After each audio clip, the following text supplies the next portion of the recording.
The Green Revolution is a bloodless battle. It's the fight against famine and the fight for improved agricultural production. 5 million Indians may die of hunger this year. It's a challenge which has to be faced and met. The miracle seeds turned a dream into reality. देसी खाद और दवाइयाँ बीज के साथ मिलाई जाती हैं। रासायनिक तत्व पीने के पानी को जहरीला बना चुके हैं। Farmer unions claim close to 100 farmers have committed suicide. In one village in Punjab, there are a dozen widows. उधर हरियाणा ਦੇ ਵਿੱਚ ਜ਼ਮੀਨੀ ਪਾਣੀ ਦਾ ਪੱਧਰ ਲਗਾਤਾਰ ਹੇਠਾਂ ਜਾ ਰਿਹਾ ਹੈ। Stubble burning. Man's economic and political institutions have failed the Green Revolution. 1920 से ही अमेरिका में गेहूं की प्रोडक्शन बहुत ज्यादा थी और 1950s तक आते आते उनके पास इतना सरप्लस गेहूं हो गया था कि उनको समझ नहीं आ रहा था कि उसका करे क्या।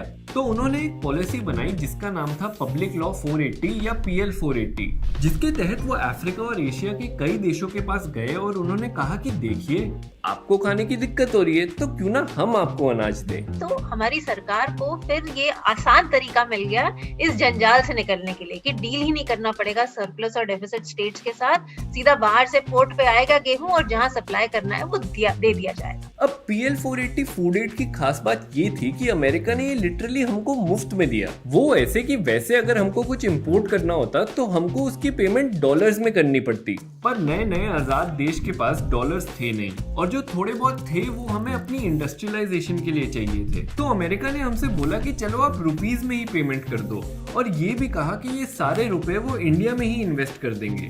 PL 480 इंपोर्ट्स के लिए की गई पेमेंट का करीब 80% अमेरिका ने भारत में ही वापस इन्वेस्ट कर दिया।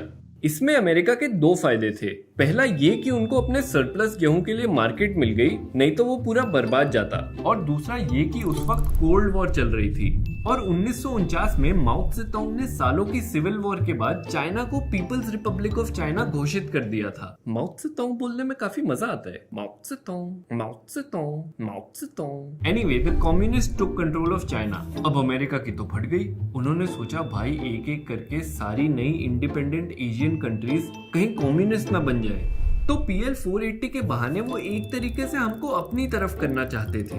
वो ऐसे कि उन्हें लगता था कि अगर इंडिया के पॉलिसी मेकर्स को फूड सिक्योरिटी की चिंता नहीं करनी पड़ेगी तो वो इंडस्ट्रियलाइजेशन पे ज्यादा ध्यान देंगे, जिससे इकोनॉमिक ग्रोथ होगी और फिर इंडिया में कम्युनिस्ट रेवोल्यूशन के चांसेस खुद कम हो जाएंगे।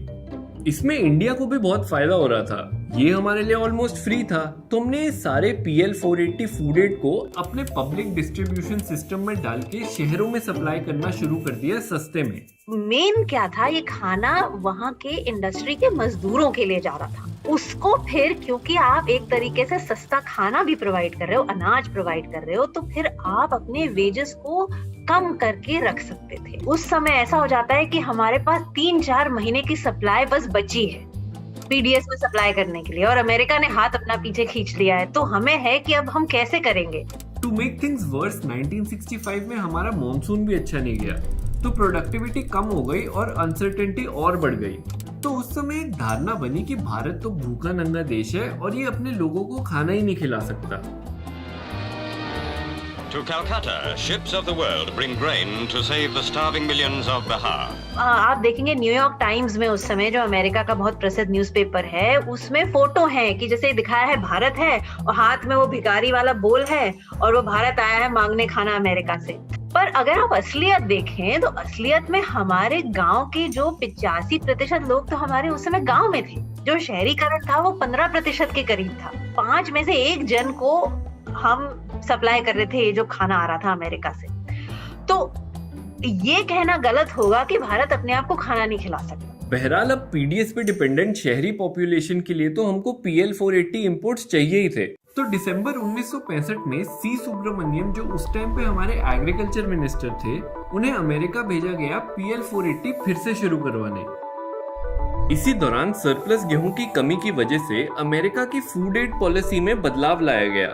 इस नई पॉलिसी के अनुसार अमेरिका फूड एड सिर्फ उन्हीं कंट्रीज को भेजने वाला था जो अपने एग्रीकल्चर सेक्टर पे ध्यान देके सेल्फ सफिशिएंट बनने की कोशिश कर रहे थे।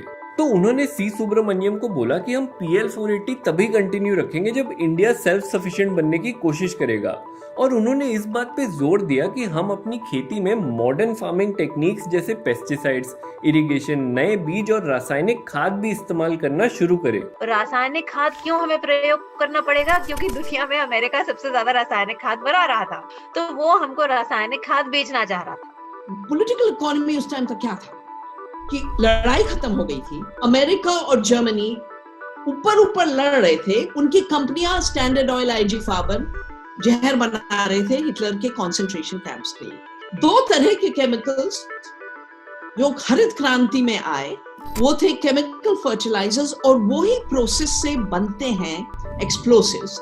इसलिए बेरूत ब्लास्ट और अफगानिस्तान में ब्लास्ट और हैदराबाद ब्लास्ट, ये सब फर्टिलाइजर बॉम्ब है। फर्टिलाइजर बॉम्ब क्यों बनता है? क्योंकि बॉम्ब मेकिंग टेक्निक से फर्टिलाइजर बनता है। दूसरा, लोगों को जो कंसंट्रेशन कैंप से गैसेस से मारा गया जैसे साइक्लोन B, ये ही एंसेस्टर्स हैं आज के पेस्टिसाइड्स के। सो पेस्टिसाइड्स और फर्टिलाइजर दोनों निकले हिटलर के कंसंट्रेशन कैंप से। तो लड़ाई खत्म हुई, बंद करना चाहिए था उन कारखानों को, पर एक बार ग्रीड पैदा हो जाती है उसका सेशिएशन नहीं होता। तो इसके बजाय कि उन्हें फैक्ट्री बंद करें, उन्हें कहा अब हम खेती बदलेंगे। अब क्योंकि उस टाइम हमारे पास कोई ऑप्शन नहीं था तो हम मान गए। 1966 में PL480 इंपोर्ट्स दोबारा तो शुरू हो गए, लेकिन अमेरिका को जो हम मजे में सेल्फ सफिशिएंट बनने का वादा कराए थे, उसके लिए सिर्फ रासायनिक खाद काफी नहीं थी। तो अब एंट्री होती है father of green revolution mister Borlaug और उनकी हाई यील्डिंग वैरायटी सीड्स की। नॉर्मन बोरलॉग ने 1950s में रॉकफेलर फाउंडेशन की मदद से मेक्सिको में गेहूं की हाई यील्डिंग वैरायटी बीज बनाए और वो उसे पूरी दुनिया में फैलाने की कोशिश में लग गए। अब इन सीड्स का क्या था कि इन पे अगर बढ़िया केमिकल फर्टिलाइजर, पेस्टिसाइड्स और खूब सारा पानी डालो तो इनसे जो प्रोड्यूस निकलता था उसकी क्वांटिटी ट्रेडिशनल ऑर्गेनिक सीड से ज्यादा होती थी। अब क्योंकि अमेरिका की शर्तों के हिसाब से हम सेल्फ सफिशिएंट बनने की कोशिश कर रहे थे और अमेरिका हमको रासायनिक खाद की प्रोडक्शन और प्रोक्योरमेंट में मदद भी कर रहा था, तो इंडिया ने 1966 में $2.5 मिलियन खर्च के 18,000 टन गेहूं के high yielding variety seeds Mexico से मंगवाए। सरकार ने नई हाई यील्डिंग वैरायटी सीड्स किसानों को बांटनी शुरू कर दी, मगर उन्होंने सिर्फ ऐसी डिस्ट्रिक्ट्स को टारगेट किया जहां अच्छी खासी इरिगेशन थी। अब क्योंकि पंजाब और हरियाणा में एक अच्छा कनाल सिस्टम बना हुआ था और 1963 में बाकरा डैम भी नया ही बना था, तो इसीलिए ज्यादातर सीड्स पंजाब और हरियाणा के किसानों को मिली। Water for long neglected arid lands, for 6 million acres.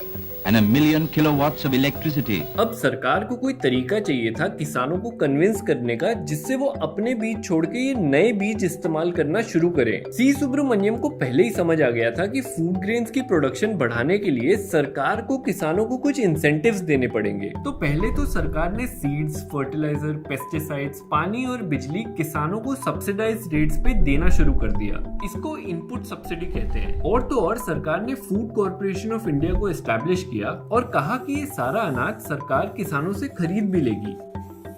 साथ ही साथ सरकार ने एग्रीकल्चरल प्राइसेस कमीशन को भी एस्टैब्लिश किया, जिसका काम था एक मिनिमम प्राइस डिसाइड करना जिसपे FCI किसानों से अनाज खरीदेगा। यहाँ जन्म हुआ MSP का। तो ये सरकार ने इनपुट सब्सिडी और आउटपुट गारंटी, ये इन दोनों का जिम्मा लिया। अब ये क्यों जरूरी था? इसलिए जरूरी था क्योंकि किसान को अपनी मिश्रित खेती से ये नई खेती में शिफ्ट करने के लिए एक बहुत बड़ा रिस्क उठाना पड़ रहा था, जोखिम था। अब ये क्यों था? इसलिए था कि मिश्रित खेती में तो आप 5, 10, 15 चीजें उगा रहे हैं, एक चीज नहीं भी हुई तो दूसरी चीज हो गई आपकी। ये जो नए बीज थे, इनको आपको एकल फसल प्रणाली जो मोनोकल्चर है, उस पद्धति से आपको इनको उगाना था। तो उस सिस्टमिक प्रोडक्शन रिस्क जो है, उत्पादन का जोखिम बहुत बढ़ जाता है। मगर इनपुट सब्सिडीज और प्रोक्योरमेंट स्कीम की वजह से किसान इन हाई यील्डिंग वैरायटी सीड्स को प्रेफरेंस देने लगे। ये उनके लिए ज्यादा फायदेमंद था, इसीलिए उन्होंने ज्वार, बाजरा, रागी जैसा मोटा अनाज कम करके ज्यादा गेहूं उगाना शुरू कर दिया। इसके बाद जल्द ही धान की high yielding variety seed IR8 को फिलीपींस में डेवलप करा गया और सरकार ने उसे भी सब्सिडाइज करके बांटना शुरू कर दिया। वैसे देखा जाए तो पंजाब और हरियाणा में ज्यादा धान उगाया नहीं जाता था, मगर क्योंकि यहाँ ऑलरेडी एक इरिगेशन का सिस्टम सेट हो गया था, तो इनपुट सब्सिडीज और प्रोक्योरमेंट के चलते यहाँ के किसानों ने धान को भी उगाना शुरू कर दिया। और धीरे धीरे ज्यादातर पंजाब, हरियाणा और वेस्टर्न उत्तर प्रदेश में सिर्फ धान और गेहूं की खेती होने लगी।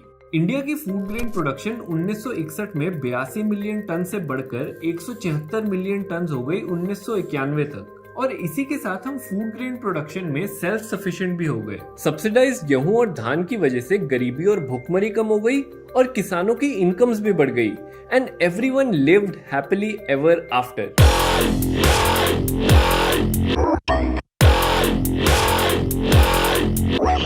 Of course they didn't. हम आज तक भी जो बच्चा एक तरीके से हरित क्रांति सुनता है तो यही सुनता है कि हरित क्रांति से पहले तो हम भूखे नंगे मर रहे थे और हमारे पास तो कुछ था ही नहीं, और फिर जब ये हरित क्रांति आई तभी हम किसी तरह हमने अपने आप को संभाला है, होश संभाला है, और हमने अपने आप को खाना खिलाया है एक तरीके से आत्मनिर्भर बनके। ये धारणा बहुत ही गलत है, क्योंकि इसने वो पूरे PL 480 के सिस्टम को समझा ही नहीं है, और उसका जो इनबिल्ट डिसइंसेंटिव था उस चीज को नहीं समझा है, उसको नकारा है। और हमारे जो किसान हैं जिनके पास एक्चुअली इतनी जानकारी, इतनी नॉलेज, इतनी समझ है खेती करने की, नेचर के साथ जुड़ के, प्रकृति के साथ जुड़ के, उस सब चीज को भी हमने नकार दिया एक तरीके से। और ये कितनी गलत बात है, और इसका हम आज तक उसका हम कॉन्सिक्वेंस उसको हम देख रहे हैं, और उसका जो गलत नतीजा है उससे हम जूझ रहे हैं इस चीज से। 1980s तक आते आते हरित क्रांति का किसानों की इनकम्स पे भी बुरा असर होना शुरू हो गया था।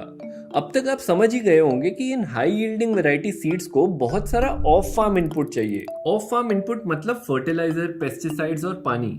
शुरू में तो ठीक था क्योंकि सरकार इन सब चीजों पे सब्सिडी दे रही थी, मगर क्योंकि रिसोर्सेज बहुत तेजी से डिप्लीट होने लगी तो इनपुट्स पे खर्चा बढ़ता गया। हमें डीजल भी चाहिए और दूसरी हमें खाद भी चाहिए। खाद महंगी करी जा रहे हैं, पेस्टिसाइड दवाइयाँ महंगी करी जा रहे हैं। हमारी फसल पे खर्चा ज़्यादा आता है तो हमारा उसका बचत कम होती है, ये परेशानियाँ। ऊपर से सरकार द्वारा दिया जाने वाला MSP भी बढ़ती कॉस्ट के हिसाब से बढ़ाया नहीं गया। 2016-17 में 1 क्विंटल गेहूं उगाने के लिए हरियाणा में किसान को 2219 रुपए का खर्चा हुआ, जो कि उस टाइम के MSP से 594 रुपए ज्यादा था।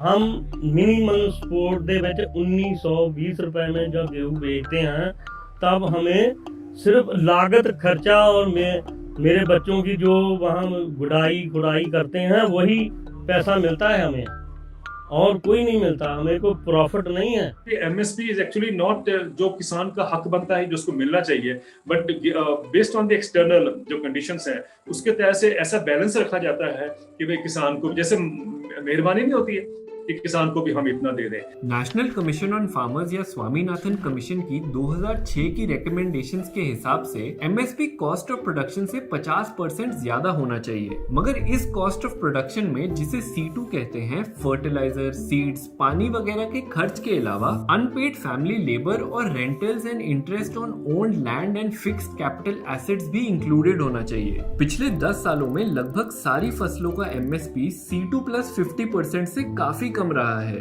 और ज्वार और मूंग के केस में तो कुछ साल MSP कॉस्ट ऑफ प्रोडक्शन से भी कम रहा है। बढ़ रहा है, MSP बढ़ रहा है, पर उतने लेवल पे नहीं बढ़ रहा है कि ये जो खर्चे हैं इनको कवर कर सके और फिर किसान को कुछ उसमें फायदा भी हो सके। तो ये हरित क्रांति के एकल फसल प्रणाली का किसान की आमदनी से पूरा गहरा रिश्ता है, क्योंकि जब आप ऐसी खेती कर रहे हो जिसमें खर्चे बढ़ते जा रहे हैं तो आपको आमदनी भी उस हिसाब से बढ़ानी पड़ेगी, पर आपकी आमदनी उस हिसाब से नहीं बढ़ रही है। सरकार की मदद के बावजूद भी आपकी आमदनी उस हिसाब से नहीं बढ़ रही है, और आप ऋण में डूबते ही जा रहे हो। और ये हाल सिर्फ पंजाब और हरियाणा के किसानों का ही नहीं है। पिछली नेशनल सैंपल सर्वे रिपोर्ट के अनुसार 2013 में एक एग्रीकल्चरल हाउसहोल्ड की एवरेज मंथली इनकम सिर्फ 6400 रुपए थी, मतलब साल के लगभग 77,000 रुपए। अब बताओ इसमें कैसे कोई गुजारा करे? तो उसकी जो जरूरतें होती हैं, अब गाय ने बच्ची दे दी, छत गिर गई, छत बनानी है, एक नया कमरा डालना है, आधी रात को माँ बीमार पड़ गई, बच्चों की स्कूल फीस देनी है, ये भी तो उसकी जरूरतें हैं। इन पैसों के लिए फिर वो भागता है कि कहां से मेरे